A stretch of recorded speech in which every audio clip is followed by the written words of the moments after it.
What's up, YouTube? This is Mathos97, and welcome to another episode of WWE 2K15 Universe Mode. This is number 19, and we're here with main event. So without any further delay, let's take a look at the match card for this one. It's Justin Gabriel with Tyson Kidd in his corner. We'll go one-on-one with Fandango. The Miz, Curtis Axel, and Kofi Kingston compete in a triple threat matchup.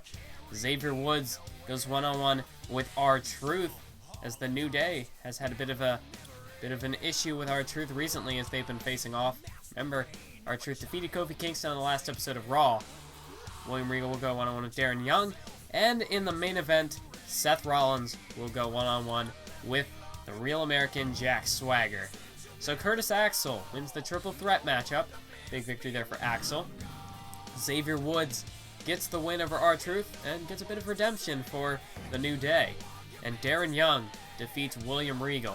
So we know Darren Young, he's having a bit of, with the primetime players, they're in a bit of a sticky situation right now.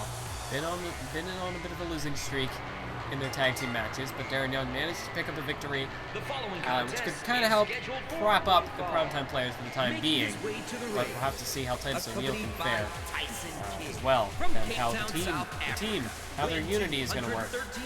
But time to move on to our opening matchup.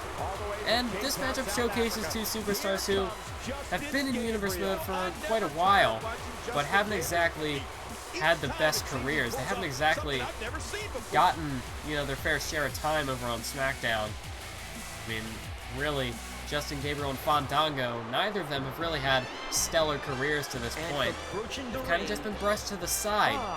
I mean, as we've had guys like Ryback, Cody Rhodes, Big Show, Mark Henry, Sheamus, all the more upper tier superstars are really that have taken over SmackDown. But then, of course, we've had guys like Justin Gabriel, Fandango. I mean, those two in particular, Damian Sandow kind of falls into that category as well, of superstars who just have been underutilized and just kind of ignored overall for SmackDown. So Fandango, Justin Gabriel, huge opportunity here tonight to make a statement and try to stand out, try to identify themselves over on SmackDown's roster. Of course, Justin Gabriel, now that he's been paired up with Tyson Kidd, now that Kidd has made his return to the main roster, to WWE, he's stood out a bit more. He's getting a bit more TV time. He's been getting a little more focus. But Fandango, on the other hand, he has, still kind of in that state where he's just kind of floating around, not really doing a whole lot. I mean, in fact, his debut matchup was that mixed tag team matchup where it was Fandango and Summer Rae going up against, wow. My editing, why do I miss this? Why do I miss these things? Anyway, but, for those of you who like me to not play the matches, there you go. I'm not playing this matchup. So, I guess that's a plus for, I don't know what I'm saying. Anyway, let's just ignore that. So, as I was saying, Justin Gabriel, Fandango here tonight. Fandango, he's just been floating around. Hasn't really, he's just kind of gotten lost in the shuffle. As I was saying, his mixed tag team debut, where it was Fandango and Summer Rae teaming up against Christian and Nikki Bella? It was Brie Bella? No, it was Brie Bella. It was Brie and Christian. Christian then, who had, already lost the Intercontinental Championship and was trying to rebound. That was heading into Night of Champions. Fandango lost his debut to Christian and Brie Bella. And then, of course, Fandango, he did, however, go on to the King of the Ring tournament. He did make an appearance. He defeated Darren Young in the opening round. So, I mean, Fandango, he did have a pay-per-view appearance. Although, the King of the Ring tournament, I don't know if that exactly qualifies as like a debut matchup for a pay-per-view debut. I guess it would, because it may be part of that like a subdivision of that tournament, but I guess it does still count as a one-on-one matchup that was on the pay-per-view. So I guess that counts as a pay-per-view debut. But then, of course, he was quickly eliminated in the next round by Wade Barrett. Or it could have been Cody Rhodes, although I think it was Barrett. Man, my memory's not too good. I should really look this stuff up before I talk about it, but I wasn't expecting to. I just brought it up on a whim. Anywho, the episode's on my channel. If you really like what happened, well, you can always go check that out. Bit of a shameless plug, or cheap plug there.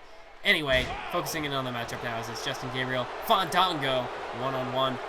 And Tyson Kidd right now, you know, he's just sort of watching, hasn't gotten involved in this matchup yet. But if it really came down to it, he could. But, you know, I don't think Justin Gabriel and Tyson Kidd, I don't think they roll that way.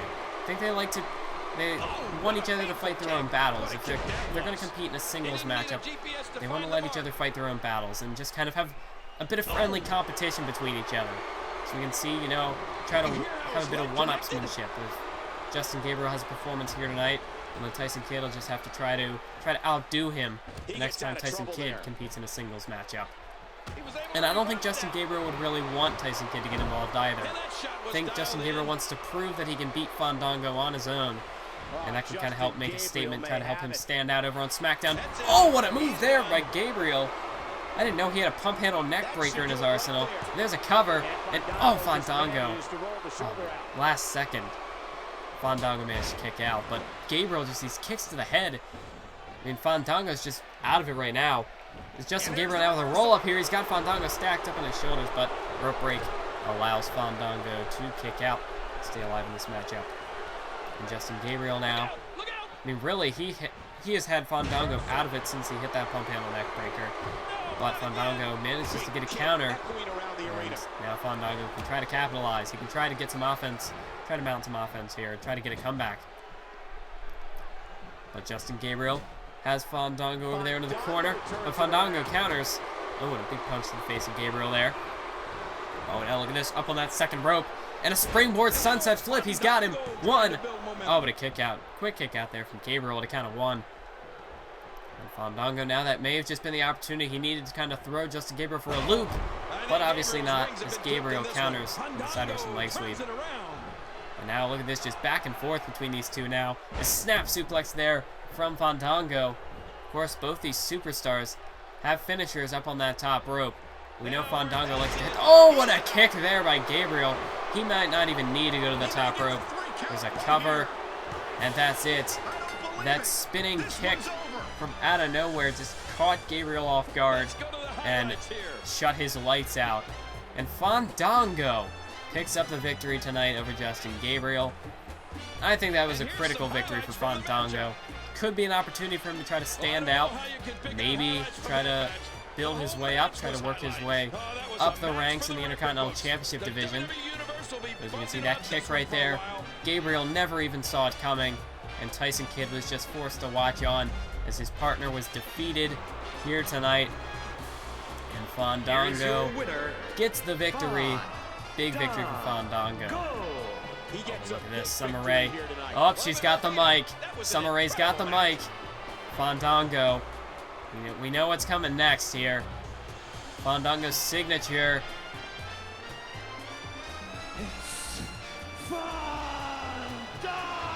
Yep, that's right. It's Fandango. Even though I just butchered it, but it doesn't matter. Of course, Fandango, I mean, come on. How can you not like this man? How can this guy not be getting more TV time? I mean, Fandango, he's just the man.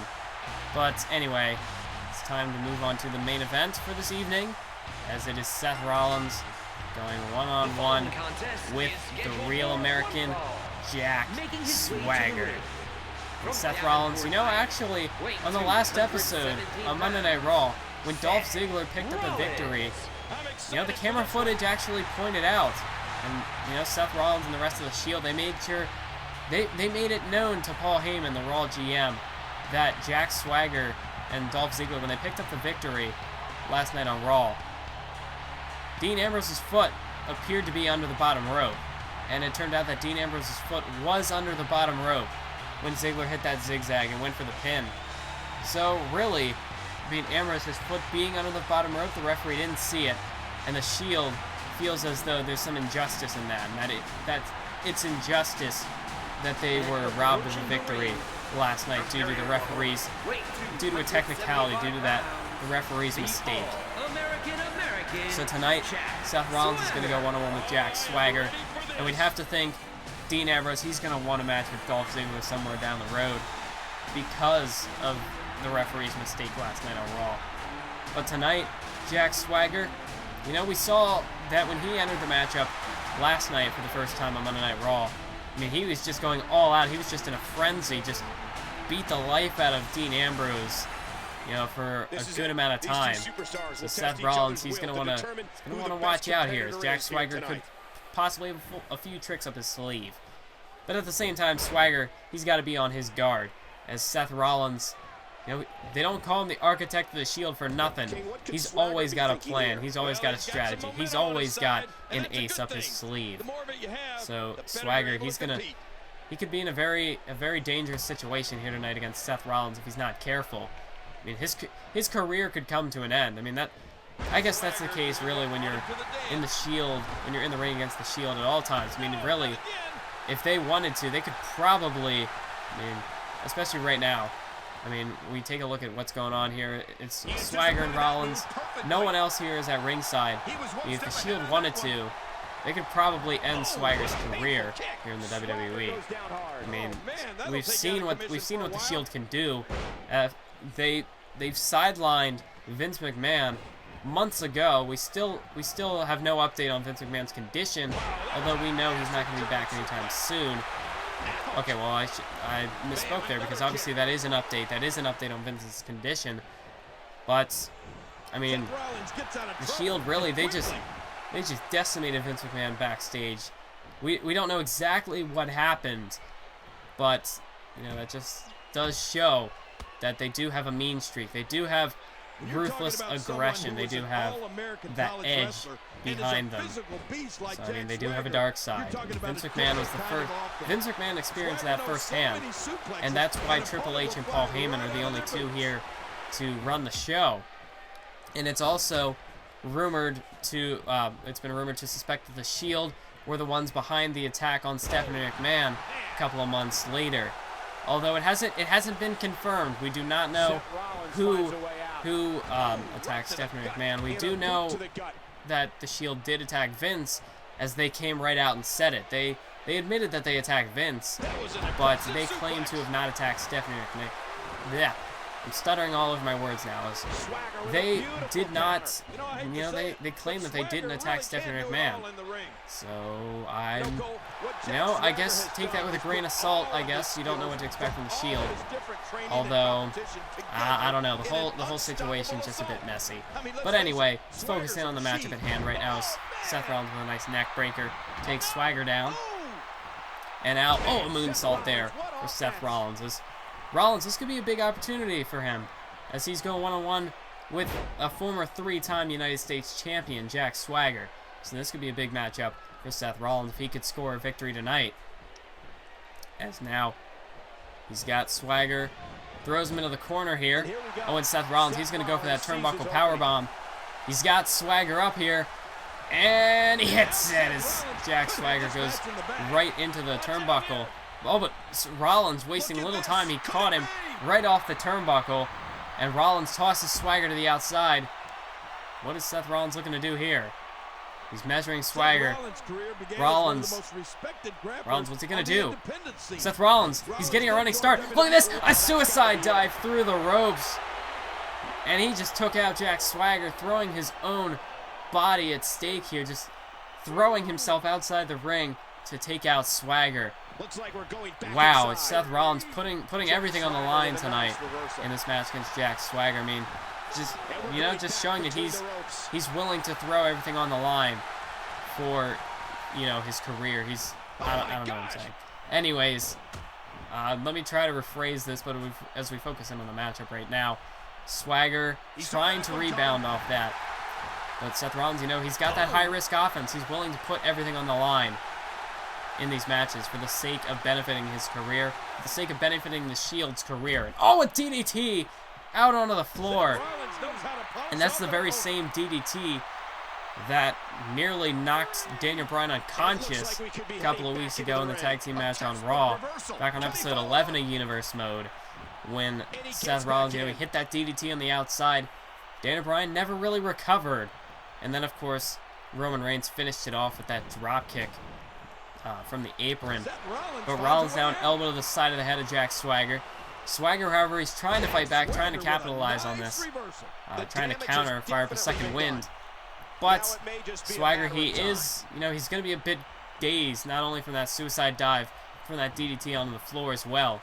But Swagger, he's trying to fight through it as he takes Seth Rollins down with a nice amateur wrestling slam. Goes for the cover. That's 1, 2 counts, but Rollins quickly kicks out there. Manages to stay alive, kicks out before a count of 3.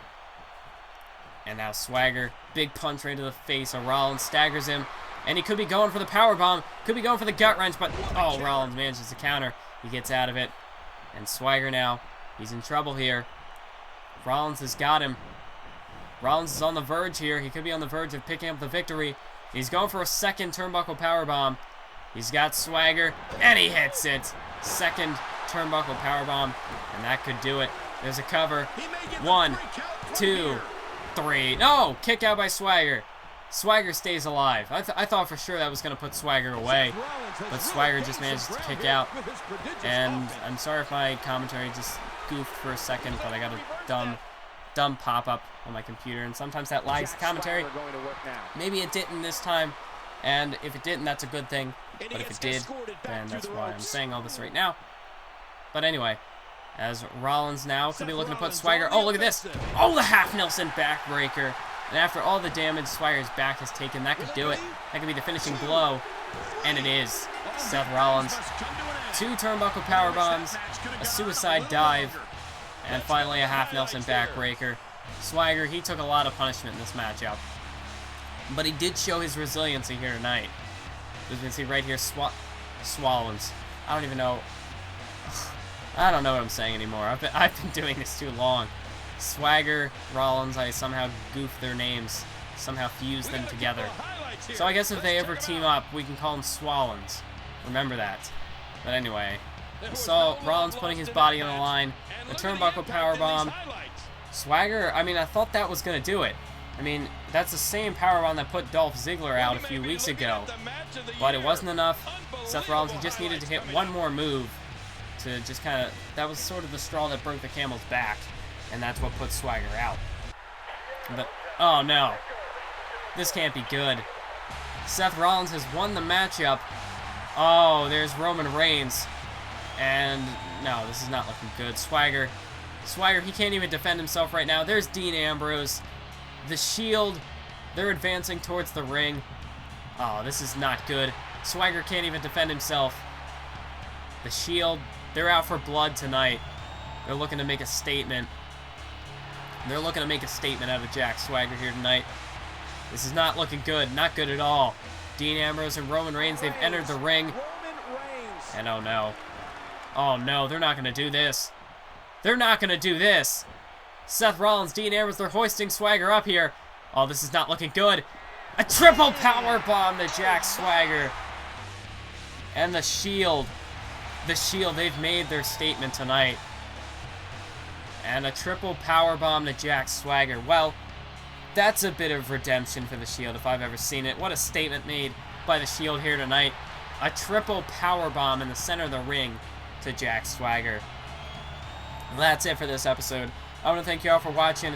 Make sure to stay tuned for the next one. And keep on YouTubing.